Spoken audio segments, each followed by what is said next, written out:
तो चलिए पहले समझिए कि संख्या रेखा कहते किसको है ना। संख्या रेखा, तो देखिए पहले एक रेखा खींचते हैं। ये क्या अभी है जी? रेखा है ना। जब इस पर हम संख्या लिख देंगे तो इसी का नाम कुछ हो जाएगा, संख्या रेखा। तो कैसा संख्या इस पर लिखा जाता है कि एक साइड धनात्मक और एक साइड ऋणात्मक, बीच में लिखा जाता है 0। अब इधर लिखेंगे 1, इधर प्लस में लिखाता है 2 प्लस 3 प्लस 4, कहां तक जा सकते हैं?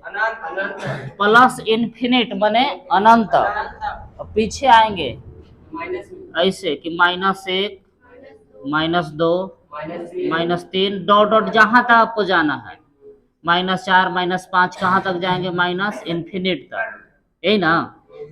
तो इसी का नाम कौन पड़ गया? संख्या रेखा। पहले से रेखा था, अब हो गया संख्या। क्यों?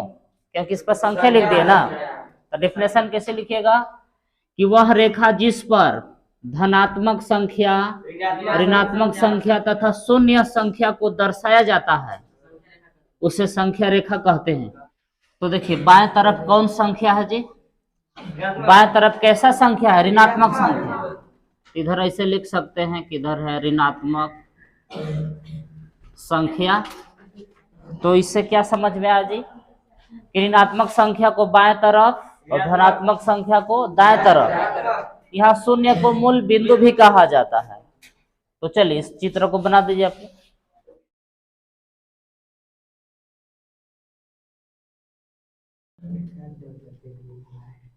एक्स अक्ष लिखकर डैश दीजिए, एक्स एक्सिस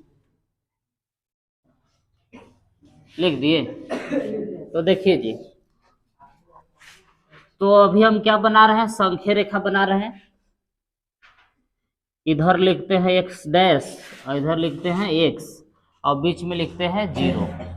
0 है। इधर धनात्मक लिखते हैं अंक जो भी लिखते हैं, और लेफ्ट में हम क्या लिखते हैं? ऋणात्मक, -1 -2 -4।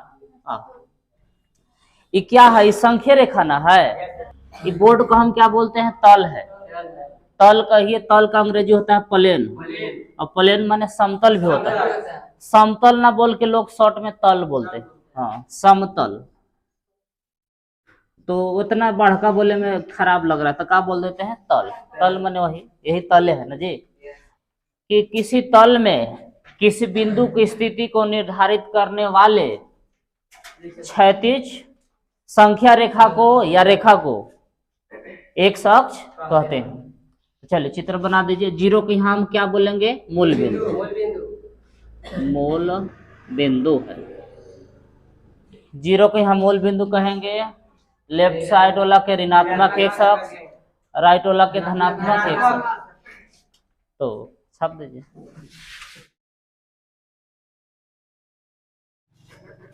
वाई एक्सिस, तो वाई अक्ष कैसे रहेगा? ऊर्ध्वाधर रहेगा। इस क्षैतिज रेखा को ही नाम कोची था? एक्स अक्ष। अब ऊर्ध्वाधर कैसे होगा? ये खड़ा ना हो जाएगा इसे। ऊपर लिखते हैं वाई और नीचे लिखते हैं वाई डैश, और बीच में रहता है 0। ऊपरी रहता है +1। तो यहाँ 0 के क्या बोलेंगे जी? मूल बिंदु। मूल बिंदु क्यों नाम पड़ा? क्योंकि यहीं से शुरुआती हो रहा है, मेन ओरिजिन यहीं से है ना। तो देखिए, तो यही एक क्या है? एक तरह से संख्या रेखा ना है। ऊपर धनात्मक संख्या लिखा हुआ है और नीचे ऋणात्मक संख्या। तो इधर वाला के हम क्या कहेंगे? धनात्मक वाई अक्ष। हाँ, इधर वाला के हम बोलेंगे धनात्मक वाई अक्ष, और नीचे वाला सबको ऋणात्मक वाई अक्ष। ऋणात्मक वाई अक्ष। ऐसे डेफिनेशन ऐसे होगा कि किसी तल में किसी बिंदु की स्थिति निर्धारित करने वाले ऊर्ध्वाधर संख्या रेखा को वाई अक्ष कहते हैं। फिर से, किसी तल में किसी बिंदु की स्थिति निर्धारण करने वाले ऊर्ध्वाधर संख्या रेखा को y अक्ष कहते हैं।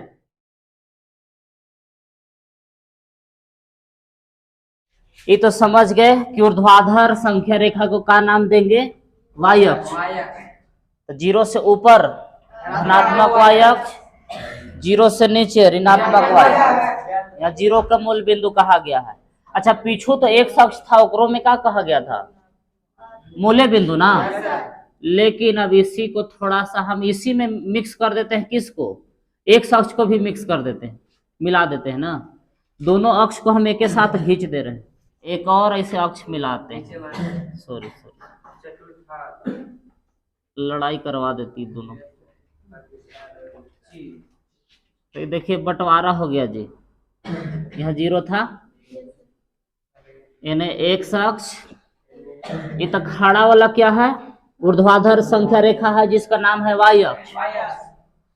और जो क्षैतिज संख्या रेखा है ये कौन है, x अक्ष, पीछे पढ़ चुके हैं। तो दोनों x अक्ष y अक्ष को दोनों को प्रतिच्छेद करा दिए। तो कहाँ दोनों प्रतिच्छेद कर रहा है, मूल बिंदु पर, 0 पर। तो यहाँ मूल बिंदु का निर्देशांक क्या होता है, 0 0। मानो दोनों कहाँ मिल रहा है, 0 0 पर कहते हैं, मानो मिल रहा है। तो मूल बिंदु का परिभाषा कैसे दीजिएगा कि मूल बिंदु कहते किसको है, कि मूल कहते किसको है, ओरिजिन, खाली ओरिजिन पॉइंट भी लिख सकते हैं। तो मूल बिंदु का डिफिनेशन ऐसे होगा कि मूल बिंदु कहते किसको है, कि x अक्ष तथा y अक्ष जिस बिंदु पर प्रतिच्छेद करते हैं उसे मूल बिंदु कहते हैं। तो चलिए मूल बिंदु का डिफिनेशन लिखिए। तो चित्र अभी आप लोग नहीं बनाए, एक और चतुर्थांश है उसी में बनाएगा आप लोग। 4H, हाँ एक ही बार बना लीजिए, काहे 2 बार बनेगा। चतुर्थांश, चतुर्थांश माने 1/4। एक अर्थ का होता है 1, और 1/4 माने क्या होता है, 1/4 को 1/4 ना बोला जाता है। जिससे 100% है तो 100% के 1/4 कितना होगा, 25%। 4 से भागा देंगे तो 25% को क्या बोला जाता है, 1/4 कहिए, 1/4 जिस 100% को। तो देखिए x अक्ष, x अक्ष और y अक्ष इस तल को कई भाग में काट दिए हैं, 4 भाग। ये पहला भाग है, ये दूसरा भाग है, तीसरा भाग है, चौथा भाग। तो प्रत्येक भाग को क्या नाम है, चतुर्थांश। ये भी चतुर्थांश है, चौथा अंश माने 1 का चौथा अंश, यहू चतुर्थांश है, दूसरा चतुर्थांश है, तीसरा है। ये पूरा का चतुर्थांश नहीं बोलेंगे, इसको खाली चतुर्थांश बोलेंगे। पहला चतुर्थांश है, दूसरा, तीसरा, चौथा। जैसे पेज को समझिए ना, ये तो अभी पेज एक पेज है ना, तो इसी को हम बराबर 4 भागों में काटेंगे, जिसे फाड़ेंगे, 1 2 2 4 जिसे है ना ये। तो पेपर को चतुर्थांश बोलेंगे जी। किसको चतुर्थांश बोलेंगे से देखिए, इसको फाड़ेंगे, हाँ ये देखिए, इसको चतुर्थांश नहीं बोलेंगे, इसको 1 भाग के चौथा अंश। इसको हम 4 बराबर टुकड़ा में तोड़ेंगे नहीं। ये पहला टुकड़ा है, ये तो पहला टुकड़ा फट गया, पहला, दूसरा, तीसरा, ये पहला चतुर्थांश। इसी तरह से दूसरा, ये तीसरा, चौथा। इस टुकड़ा को हम बोलेंगे चतुर्थांश ना, ये ना कि पूरा को चतुर्थांश कहेंगे। ये पूरा को क्या कहेंगे, कार्तीय तल या निर्देशांक तल। आगे बताने वाले हैं कि जिस तल में चतुर्थांश और x अक्ष और y अक्ष स्थित रहता है उस तल को कार्तीय तल या निर्देशांक तल कहते हैं। हाँ, जैसे बोर्ड है, ये बोर्ड अभी क्या है, कार्तीय तल है, चाहे निर्देशांक तल है ना। तो डिफिनेशन कैसे चतुर्थांश का लिखिएगा कि x अक्ष और y अक्ष किसी तल को 4 भागों में विभाजित कर देते हैं, प्रत्येक भाग को चतुर्थांश कहते हैं। तो देखिए जी, पहला चतुर्थांश में x और y दोनों प्लस होता है। क्यों? क्योंकि y वाला भी धनात्मक है और x वाला भी धनात्मक है।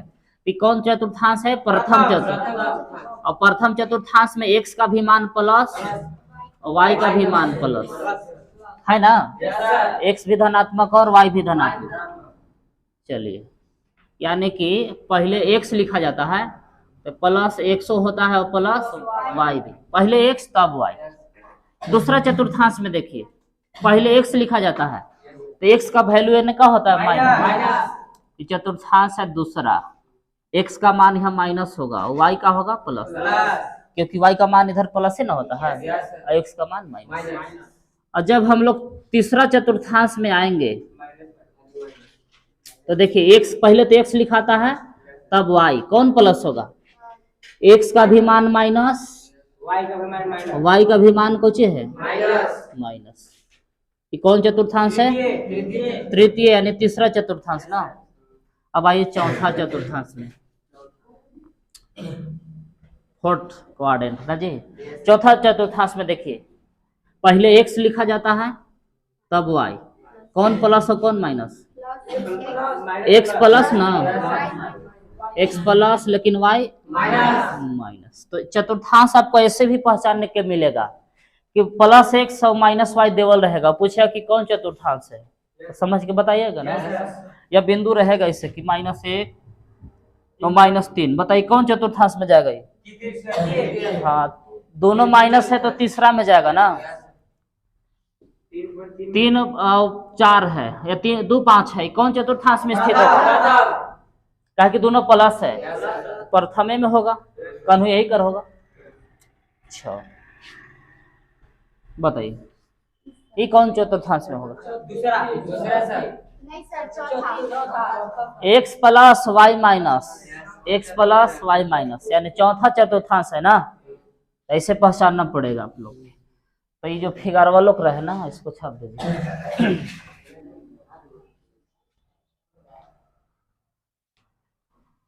तो अगला हेडिंग क्या है जी, कार्तीय तल या निर्देशांक तल कहिए चाहे एक्स वाई तल।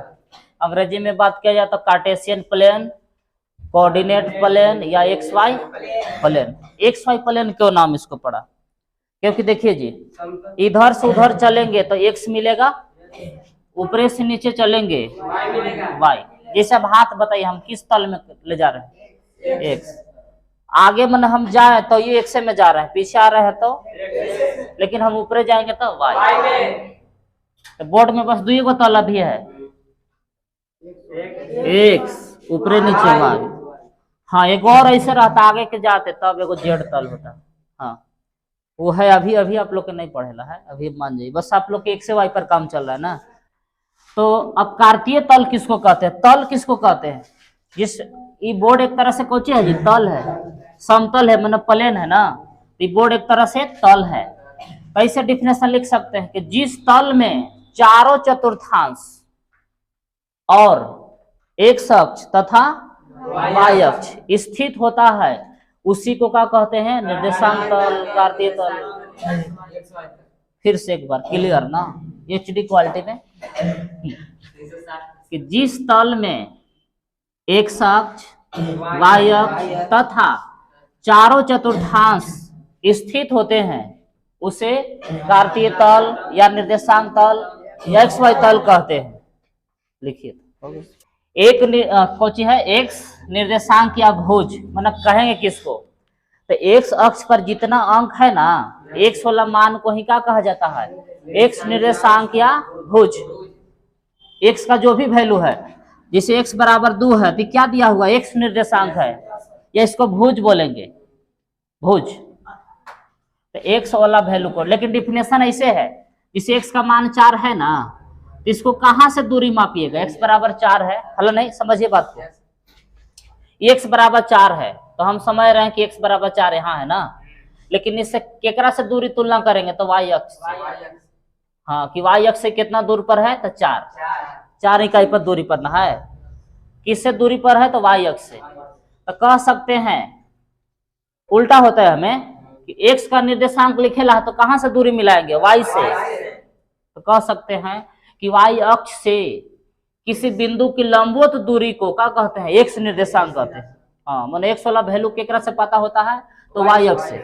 अच्छा, y का वैल्यू पता करना होगा तब कि कि y बराबर हमारे पास 3 है ना, तो y बराबर 3 जान रहे कि यहाँ 3 है, लेकिन ये कैसे पता चलेगा x से कि x अक्ष से कितना दूरी पर है, 3 पर है। तो इससे पता चल रहा है कि x अक्ष से जो भी दूरी है y वाला वैल्यू लिखल एकरा से दूरी है, एक से न पाएगा, x अक्ष से कितना दूरी पर है, कितना पर है, कितना पर है कि नहीं से, तो कह सकते हैं कि x अक्ष से किसका डिफिनेशन y निर्देशांक बता रहे हैं कि x अक्ष से किसी बिंदु की लंबवत दूरी को y निर्देशांक कहते हैं। x निर्देशांक किसको कहेंगे, x का निर्देशांक लेना होगा तो किकरा से दूरी मापेंगे, y से, जैसे कि 1 का दूरी यहाँ तक होगा, 2 के यहाँ तक होगा, 3 किसे बढ़ते जाएगा कि नहीं, 4 के 5 आगे चलेगा तो 6, यही ना। तो y अक्ष से किसी बिंदु के लंबवत दूरी को, अब कोई ऐसे नापेगा नहीं, ऐसे ये वाला दूरी क्यों कहेंगे, ये तो वैसे ना बताएगा। लंबवत दूरी मतलब 90 डिग्री कोण बनाते हुए, कोण क्या डिग्री बनाते हुए, 90 डिग्री कोण बनाते हुए। चलिए डिफिनेशन ऐसे होगा, y अक्ष से किसी बिंदु की लंबवत दूरी को x निर्देशांक या भुज कहते हैं। तो इसमें क्या ध्यान रखना है कि y अक्ष से लंबवत दूरी होना चाहिए, 90 डिग्री, सॉरी y अक्ष से क्या डिग्री कोण बनाते हुए, 90 डिग्री। अब y अक्ष से तेको ऐसो बिंदु खींच देंगे, तेकरा कह देंगे, ये तो ज्यादा दूरी न बता देगा। हाँ, लंबवत दूरी, किसी बिंदु की लंबवत दूरी को x निर्देशांक कहते हैं। चलिए अब इसी में सुधार के का लिखिए, y निर्देशांक, y एकरा कोटि नाम है जी। y अक्ष पर जितना अंक लिखल है वो सब कौन निर्देशांक है, y निर्देशांक है। हाँ, y अक्ष पर जितना अंक मौजूद है उस सब को हम क्या बोलेंगे, y निर्देशांक या कोटि, कोटि ना। तो डिफिनेशन कैसे लिखेंगे, कहाँ से माप आएगा, तो x अक्ष से 1 का दूरी है, फिर 2 का दूरी, 3 का दूरी, 4 5, समझ रहे हैं बात को। x अक्ष से किसी बिंदु की लंबवत दूरी को क्या कहेंगे, y निर्देशांक या कोटि। तो लिखिए कि x अक्ष से किसी बिंदु की लंबवत दूरी को y निर्देशांक या कोटि कहते हैं। कह दिए। एक और नोट कर लीजिए आप लोग बात, बहुत काम की चीज है, कोई नहीं बताएगा, आप लोग भी कोई के मत बताइएगा। x अक्ष पर, x अक्ष है ना, x अक्ष है, x अक्ष पर पूरा y का मान का होता है 0, y का यहाँ मान कुछ होगा 0। तो x अक्ष पर y बराबर 0, पूरा x अक्ष देख रहे हैं ना, x अक्ष पर कहीं भी y का मान का होता है 0। समझ गए हीरो, वाह। चलिए दूसरा बात समझिए, पूरा y वाला लाइन पर, इसको तो नाम है y अक्ष, यही ना, इस सबको पूरा का नाम कुछ है y अक्ष। तो पूरा y अक्ष पर खाली y का मान होता है, यहाँ x का मान कुछ होगा इस सब पर 0, क्योंकि y का रास्ता है तो y का ना वैल्यू लिखाएगा। तो लिखेंगे कि y अक्ष पर x बराबर का होता है, कहीं भी, यहाँ भी x 0 है, यहाँ भी x 0 है, यहाँ यहाँ यहाँ y वाला कहीं भी लाइन पर x 0 होता है। ठीक उसी प्रकार से x के किसी भी लाइन पर y का होता है 0, कहीं भी y यहाँ 0 मिलेगा, जहाँ x है वहाँ y 0। तो चलिए इस बात को लिख दीजिए आप लोग।